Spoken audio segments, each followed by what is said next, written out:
You're listening to Too Much on Her Plate, the podcast for smart, busy women who are tired of running on the hamster wheel and are ready to create freedom from overeating and emotional eating. I'm your host, clinical psychologist, author, and a smart, busy woman too, Dr. Melissa McCreary.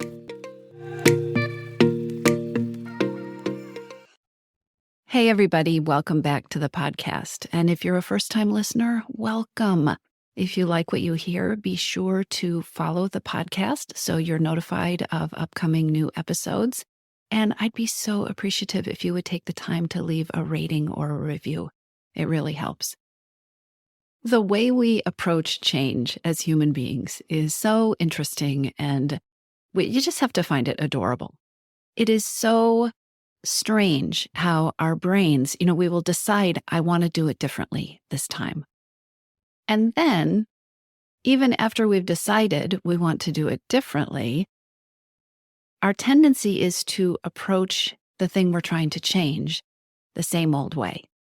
So we decide, for instance, okay, I know that a diet doesn't work.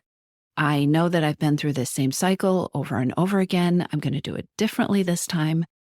And even as we have decided we're going to do it differently, I'm not going to diet. It is really challenging to keep your brain from turning what you're trying to do into a secret diet.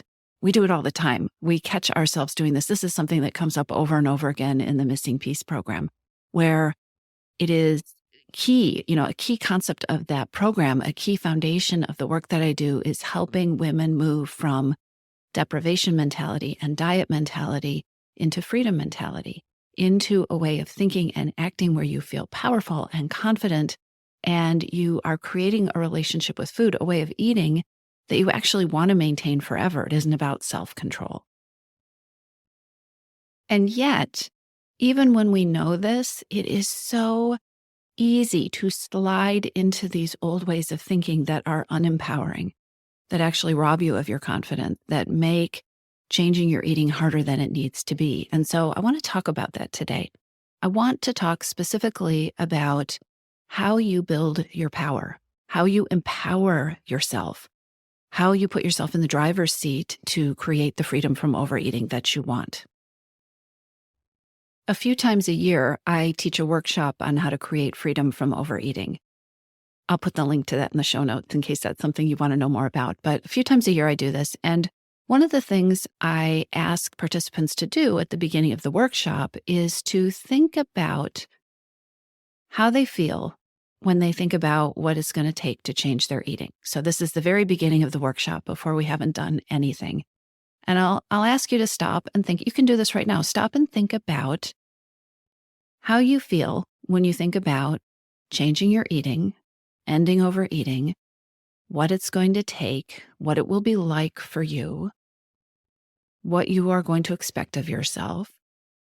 And just let the feelings go through you. Think about if those feelings were a posture, what is your body going to do when you think about this? And in the workshop, what often happens for people is they assume these postures of defeat, or maybe not defeat, but at least a lack of confidence, right? Hunched over, looking down, getting smaller. Certainly not a posture of empowerment. And when they share the feelings that they have about what they need to do and how they feel about making these changes, what typically comes up, no surprise, is a bunch of deprivation thoughts and beliefs and attitudes, because that is what most of us have been taught our entire lives. So thoughts like, oh, this is going to be hard. I don't know if I'm strong enough. I can't do this. I think I'm ready to do this, but I have to prepare myself because I know I'm going to miss out. I know this is my time of sacrifice. I don't know if I can really conjure up any hope about this because I always fail. I never do this. I'm never successful. Food is my freedom. I'm going to have to give that up. I have to be prepared to sacrifice. The only way to succeed is to suffer. And then there are the personalized judgments, right? I'm lazy. I don't try hard enough. I just need more willpower. Everybody else has it figured out. What's wrong with me? We know these thoughts, right? Most of us have had some, if not all of those thoughts. And think about it, because this is where I said our brain is so adorable, because on the one hand, you can wake up one morning and decide this is the day I'm going to make a change. I'm going to do it differently. Or you went to the workshop and you start learning about freedom from overeating and you're like, I'm going to do this. And at the same time, your adorable human brain is approaching that change, gearing up for that change, supposedly motivating you for that change, running these deprivation soundtracks, the same old stuff, same old beliefs, same old stories. I need to be stronger. I am deficient. I haven't done this right. I'm going to have to give up everything I love. This is going to be hard. Guess what? When we ramp ourselves up, when we gear ourselves up with those kind of thoughts, we are so much more likely to create a path, a plan, a way of being with food that reflects those kind of thoughts, a plan that requires willpower, a plan that requires you to be stronger, a plan that requires you to miss out, a plan that requires you to not get what you need and to have to just have endless self-control so that you can keep going. A plan that doesn't allow you to be easy and relaxed and maybe even sometimes lazy, right? A plan that requires you to always be working hard. I want you to really think about this, because on the one hand, what I'm saying might be obvious or it might make sense. Of course, these two things don't go together, but we do it to ourselves all the time. Not because there is something peculiar or weirdly strange and different about you, but because that's how our brains work. Our brains tend to approach things the same old way they have always approached things. And if your brain, like most brains, approaches change, especially changes with how you eat and with your weight and your relationship with food, if your brain approaches these things by being hard on you and blaming you and telling you there's something wrong with you and you just need to be different, the tendency is to do more of that. And the truth is, doing more of the same thing isn't going to create something different. So how do you take your power back so you can create freedom from overeating? It really starts with your self-concept. It really starts with the way you conceptualize yourself and what you're capable of and what you want it to look like, this change, what you want your future with food and eating to look like, and how you want it to feel and be, and what you believe is possible. And here's the really important piece. Your self-concept and the set of thoughts and beliefs you bring to this mission they're not going to upgrade themselves. Your thoughts, your beliefs, the way you conceptualize yourself, this isn't going to upgrade on its own. And the funny, adorable thing about us as human beings is I think that so much of the time we make the mistake of thinking it will. This time it will be different. This time I will be different. This time I will show up differently. That's a wonderful thing to decide. That is a wonderful thing to want. That's a wonderful belief to practice and to put into place. But if you don't install the upgrades to allow this to happen, if you are still running the same old thoughts, the same old beliefs, I don't try hard enough, I need to work harder, I'm just so lazy, I need to give up things, this is going to be a miserable process, but I can do it. If you are still running that same old software in the background, you're going to create more of the same feelings, which are going to lead to the same actions, which are going to lead to the same results. That's not the path to creating freedom from overeating. So the logical question is, how do you create a different set of beliefs? How do you create that different self-concept that is more empowering, right? This is not a podcast episode about some cheesy self-help technique where you stand in front of the mirror and you smile some grimace and you tell yourself things that you don't believe, right? Where you repeat these things and you fake it till you make it. That's not what I'm talking about here. And it is important to realize the disconnect between the current set of beliefs and thoughts that you have and where it is that you want to go. So the first step is to become aware of, let's talk about it like software. What is the software that you are currently running? What is the soundtrack in your head?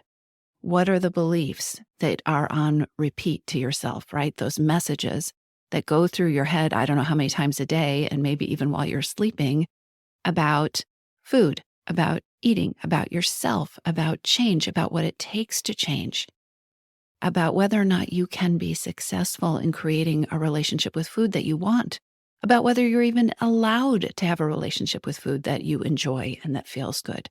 What's the software you're currently running?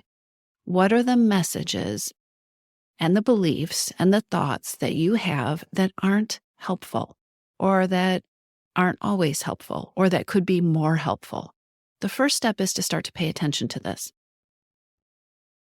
It might be uncomfortable to let yourself hear some of these things that you've just been absorbing like oxygen, but take some time to pay attention to what the soundtrack is. Journal about it.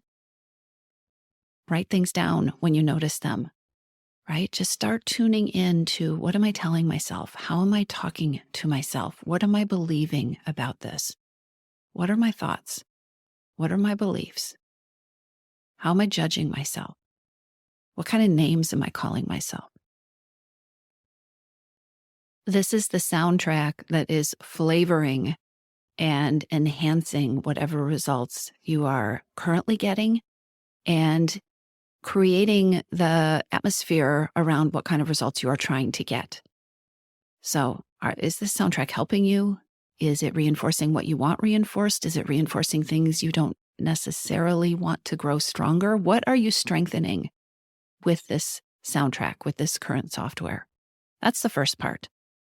And again, this can be uncomfortable. You might not like what you're hearing. Try to put your self-judgment to the side because that's not going to be helpful to you. This is a place for curiosity and just noticing. Because if you can notice, let's say you have a really unhelpful soundtrack like so many people, guess what? Once you notice it, you start to have more power. Once you are aware that you have this thing that is like this big boulder that you're putting between you and the results that you want to achieve, then you start to have the power to change it, right? Okay, so that's the first part, becoming aware. The second part is getting really honest with yourself about what upgrade you are ready to install. Now, this is a really important question. What upgrade are you ready to install? I want you to note the way I said this because there isn't a right answer. There is not an all-encompassing A+ perfect answer. Now, you might have an upgrade that you wish you had. You might have a set of beliefs and thoughts that you think would just be wonderful if you could walk around and that was the stuff that your brain fed you all day long. But that doesn't mean that this all-encompassing wonderful set of thoughts and beliefs, it doesn't mean that these are the upgrades that you are ready to install. I work with a lot of big thinkers who can come up with a lot of grand, perfectionistic, wonderful plans.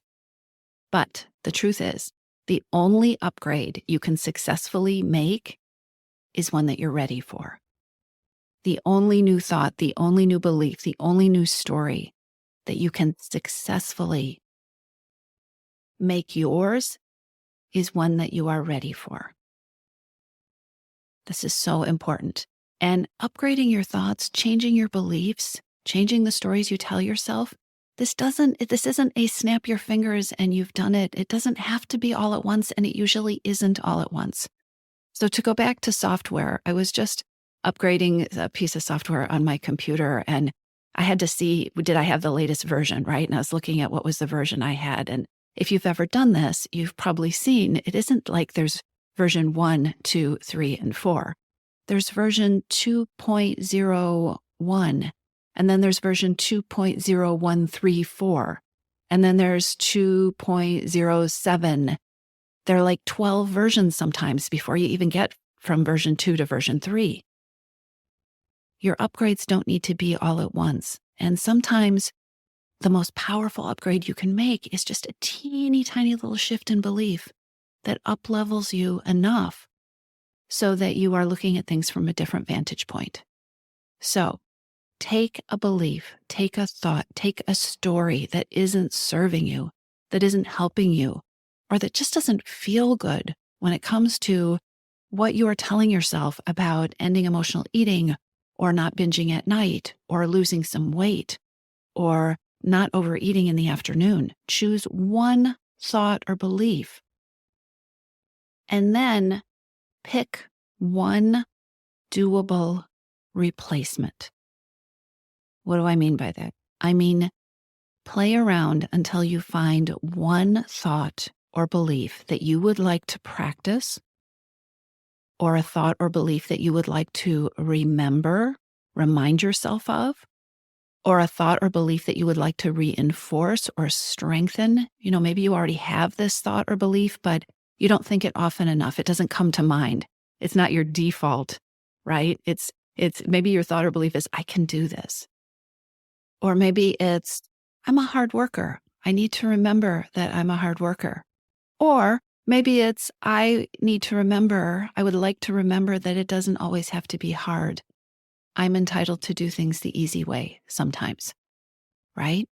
Pick a thought or a belief. It doesn't have to be some big, dramatic, global thing, but something that you would like to strengthen or have as more of a default in your head, something that you would like to practice, and think of it as a stepping stone. It's not the be-all, end-all. It's not the final result. It's a stepping stone. It is a belief that is more helpful than what your current default is. And it is a stepping stone to even more strength and even more power and even bigger and more exciting beliefs, right? So this is a stretch belief. Examples of this could be sentences that start with, it's possible. It's possible that I can do this. It's possible that I don't have to struggle so much. It's possible that I can stop binging at night and enjoy my evenings, right? It's possible I can be happy and not binge. In fact, I'm happiest when I don't binge. Maybe binging doesn't make me happy. These are all thoughts. These are all beliefs that you could play with, that you could practice, that you could strengthen and work at becoming more automatic. Another belief could be, I have plenty of willpower. When I look at the rest of my life, I'm a woman who has plenty of willpower. You're just choosing one belief, one thought. Keep it simple. It could be something like, I can slow down. I can eat slower and I can make choices about my eating. I am a woman who is practicing savoring. Choose an update. A version 2.0135, right? You're not going from version 1 to version 10. Choose a version, choose an update. Make sure it's practicable, something that you can actually practice saying to yourself. It needs to be believable. And guess what? As you're doing this, you are also strengthening your belief in taking doable steps, seeing every step you take as a stepping stone to the next one. Moving one step closer to the way you want to be doing things and taking one step farther away from the way you've been doing things that hasn't worked in the past. This is how you empower yourself. This is how you take your power back. This is how you grow your confidence. This is how you learn to keep your promises to yourself. This is how you create freedom from overeating. You take your power back one step at a time. So take a look at the belief system you are currently running. This is your software. Take the time to take a look at that. Sit with the discomfort of it. Just be curious. And then start playing around with what upgrade you're ready to install today. Keep it simple, keep it doable, keep it believable, and let it be a stepping stone to taking your power back. I'll talk to you soon. If you're ready to lose your overeating and emotional eating habits, and you are ready to step into a relationship with food that fits you, one that doesn't rely on willpower and deprivation, then now is the time to join your missing piece. Enrollment is open, and this is the perfect time to join me. Go to toomuchonherplate.com/freedom, or just click on the link in the show notes. Your Missing Piece is the program where I show you step-by-step how to create freedom from overeating with a unique combination of psychologist-designed, personalized work with me, coaching, and smart strategy. You'll learn how to reclaim your power, ditch the diets, and create results that are built to last. Check it all out at toomuchonherplate.com/freedom, and I'll see you inside.